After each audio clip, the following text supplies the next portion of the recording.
They keep asking me if I'm sorry. The chaplain, the social worker, even the warden stopped by once, early on, with that look people give the elderly when they can't reconcile grey hair with violence. Do you regret it, Rosa? As if regret could bring him back. As if sorry could erase what I did in the darkness of that October morning. My name is Rosa María Delgado. The other inmates call me La Abuela de la Madrugada, the grandmother of the dawn. Not because I'm kind or gentle, though I am those things to the women here, but because dawn is when I killed my brother, when I finally slept. I'm 69 years old. I was convicted of first-degree murder. Aggravated homicide, they called it in court. The victim was my brother, Miguel Angel Delgado, 72 years old, retired mechanic, widower. The man I lived with for 11 years after my husband died.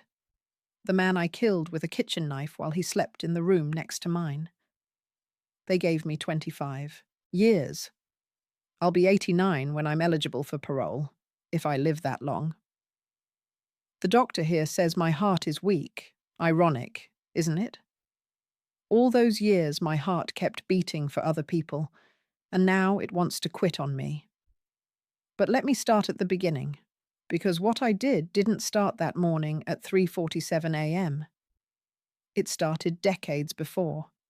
It started the day I learned that being a woman in my family meant disappearing. I was born in San Antonio in 1956, third of 4 children, 2 older sisters, 1 younger brother, Miguel. My father worked construction. My mother cleaned houses for white families in Alamo Heights. We were poor, but not destitute. We had food. We had a roof. We had rules. The rules were simple. Girls serve, boys receive. Girls cook, boys eat first.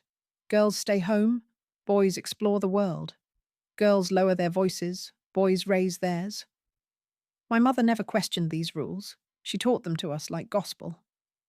That's how it is, Mija. That's how it's always been. I married young, 18 years old. His name was Tomas. Good man, quiet, worked at the railroads. We had 1 son, Carlitos. For 23 years I cooked Tomas's meals, washed his clothes, kept his house. I don't say this with resentment. I loved him. He never raised his hand to me, never screamed, never made me feel small. When he died in 2003, heart attack at 59, I grieved properly. A year of black dresses, mass every Sunday, prayers at night. But beneath the grief was something else. Something I didn't have words for then. It felt like space. Like the house had more air in it. For 2 years I lived alone. Carlitos had moved to Houston with his wife. He called every Sunday, visited on holidays. I worked as a home health aide, taking care of elderly folks who could still afford to stay in their houses. I was good at it. Invisible labor is what women like me do best. Then Miguel's wife died. Cancer. Brutal and fast. 6 months from diagnosis to funeral. He called me crying. 71 years old and crying like a child. Rosa, I can't do this alone. I don't know how to live alone. I should have said no. Should have told him to learn, to hire someone, to figure it out the way widows have been figuring it out since the beginning of time. But he was my baby brother, and the rules said, girls serve, boys receive. So in January 2014, Miguel moved into my house, the house Tomas left me, the house that had finally felt like mine. The first month was fine. We were both grieving, both adjusting. He kept to himself, mostly, watched television, went to the senior center for dominoes with the other old men. I cooked meals we ate together in companionable silence, but slowly, so slowly I didn't notice until it was complete. My house stopped being mine. Miguel started making comments. The coffee's too weak. Why didn't you buy the good tortillas?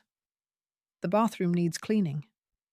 Small things, the kind of things you ignore because they seem petty to fight about.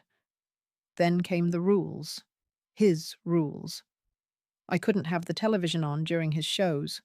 I couldn't use the phone after 8 p.m. because it might ring and disturb him. I couldn't have friends over. He didn't like strangers in his space. His space.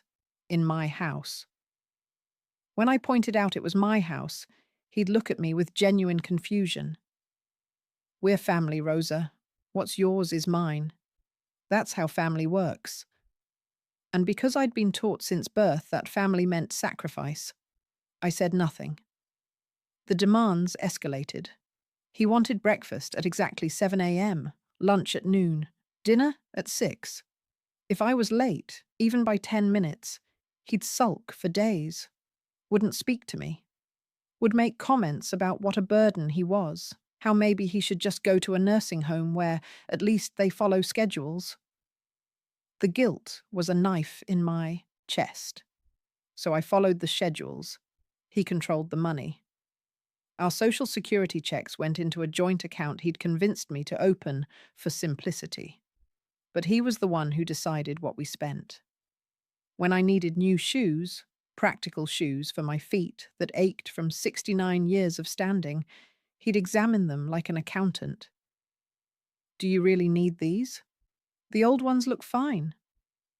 I started asking permission to buy groceries, to get my hair done, to give $20 to the church.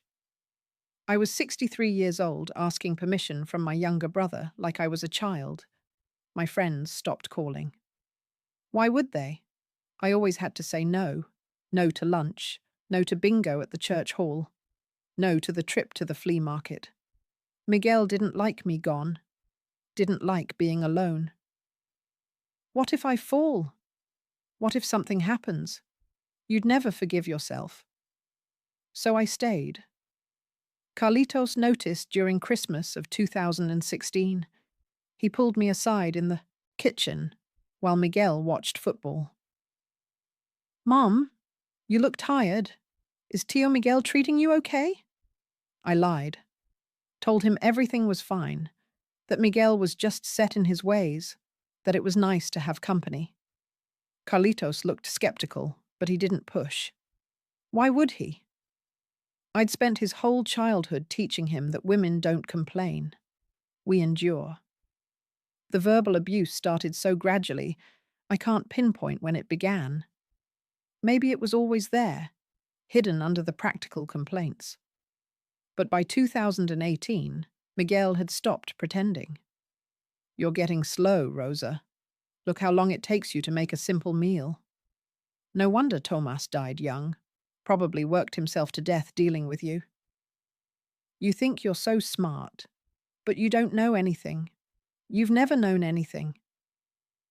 I told myself they were just words, that he was old and bitter and lonely, that I was strong enough to take it.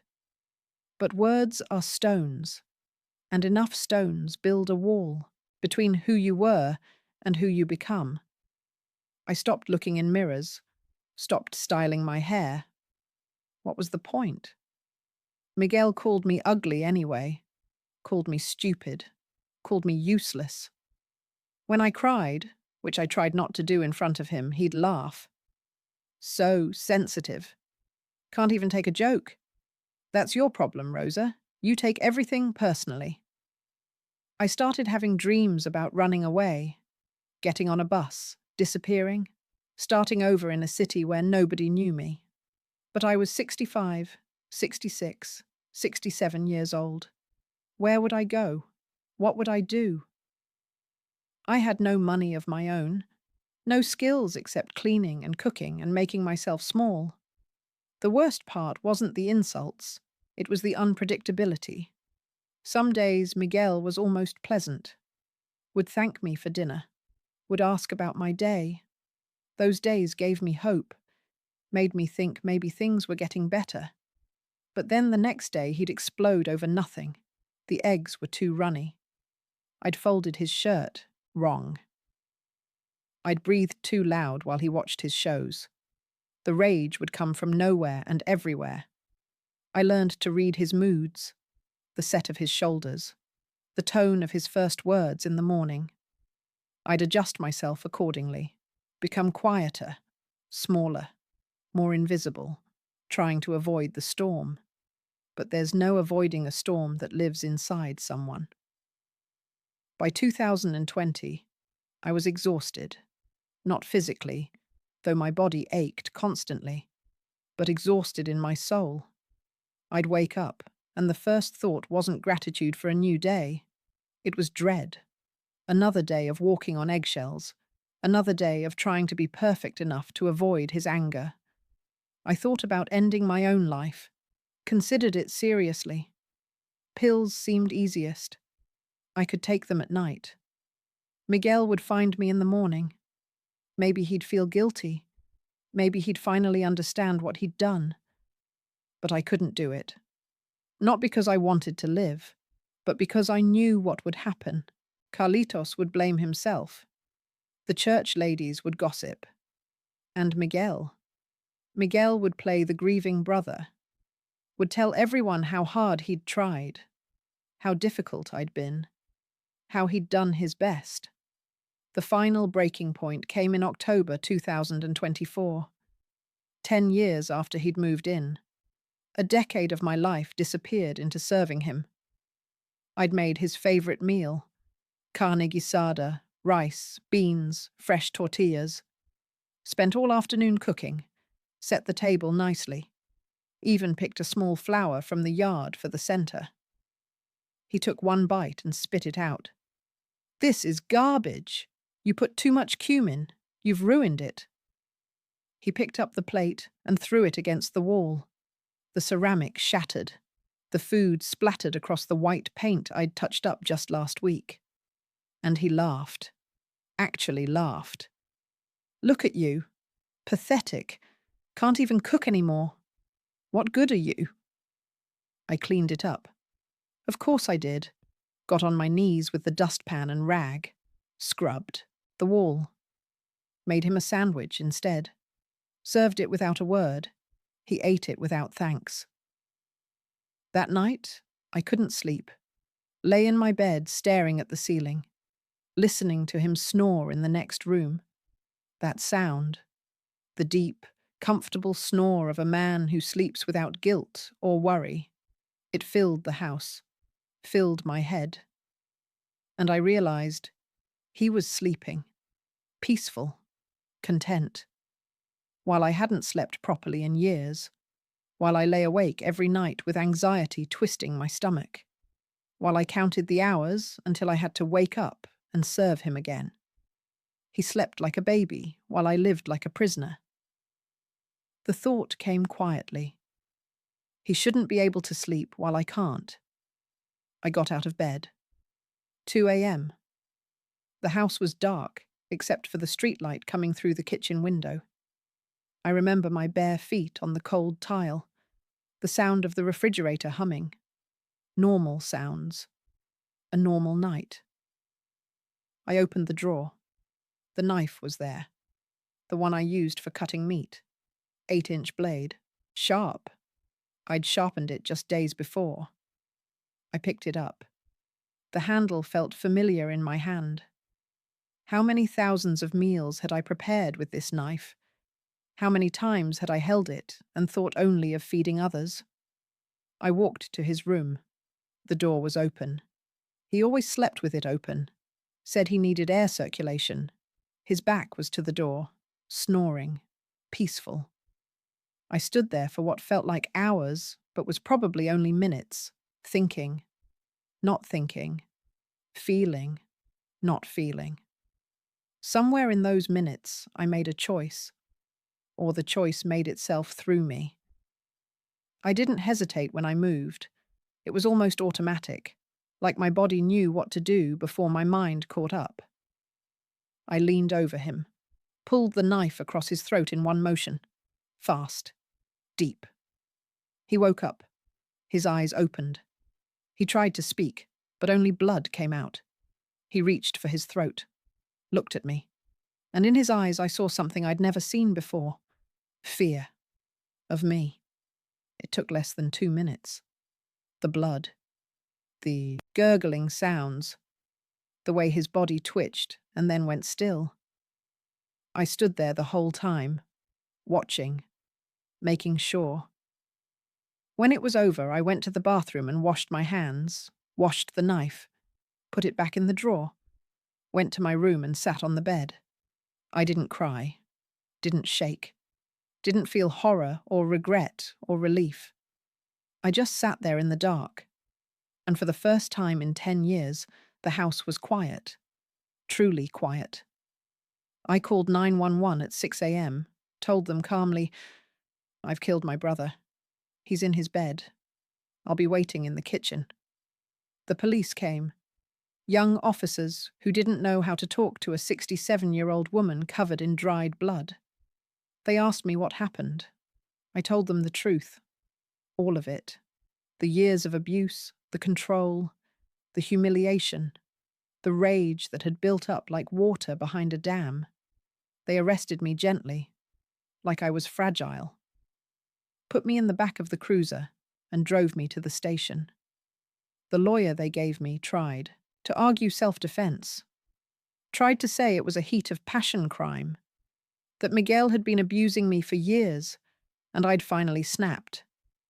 But the prosecutor was good, pointed out that Miguel was asleep, that there was no immediate threat, that I could have left, could have called the police, could have done anything except take a knife to a sleeping man's throat. The jury deliberated for 6 hours, guilty of first-degree murder, aggravated homicide because I'd used a deadly weapon with premeditation. The judge gave me 25 years, said he understood there were mitigating circumstances, but that the law was clear. You can't kill someone for being cruel. Carlitos came to the sentencing, sat in the back, didn't testify for or against me.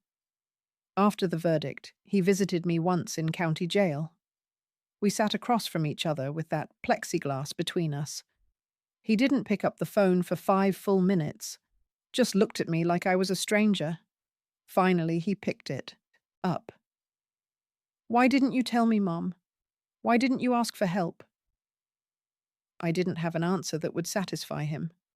How could I explain that asking for help meant admitting I'd wasted 10 years, meant admitting I was weak, meant breaking the rules I'd lived by my entire life? "I'm sorry," was all I said. He nodded, put down the phone, left. I haven't seen him since. He writes sometimes. Short letters about the weather, his job.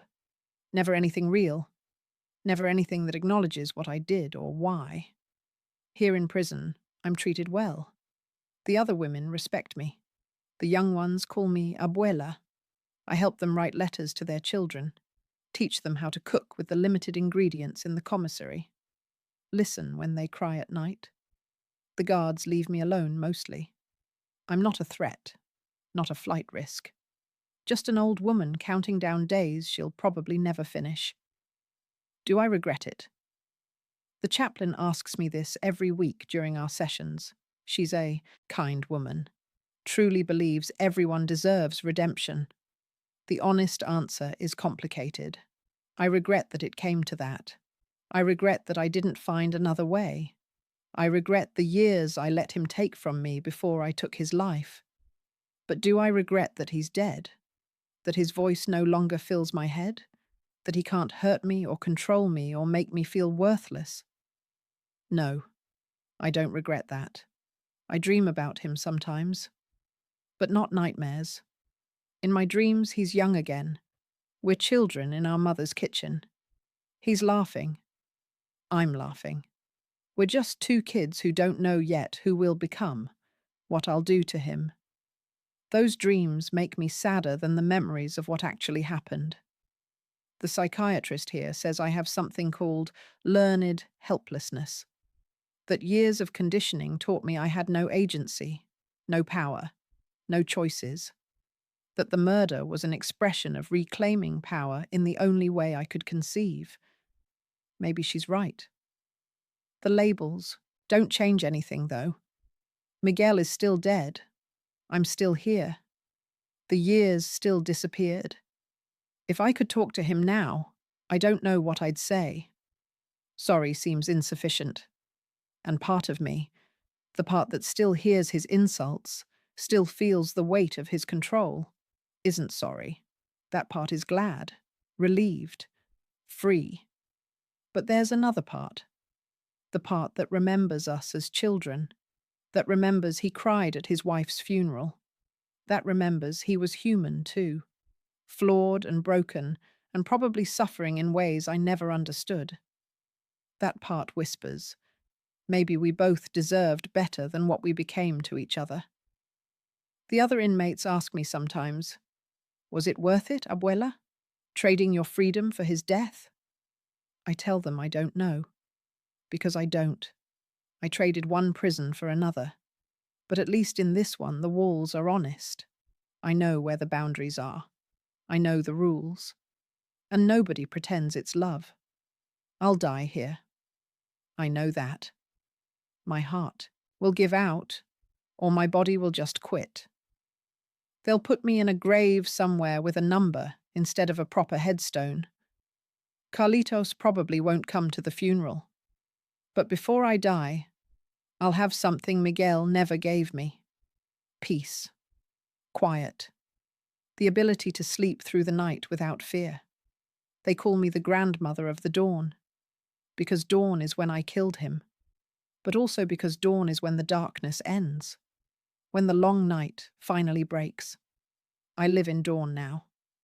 Permanent dawn, neither fully light nor fully dark, neither free nor completely imprisoned, neither monster nor victim, just an old woman who learned too late that you can't serve your way to love, that disappearing doesn't keep you safe, that sometimes the only way out is through.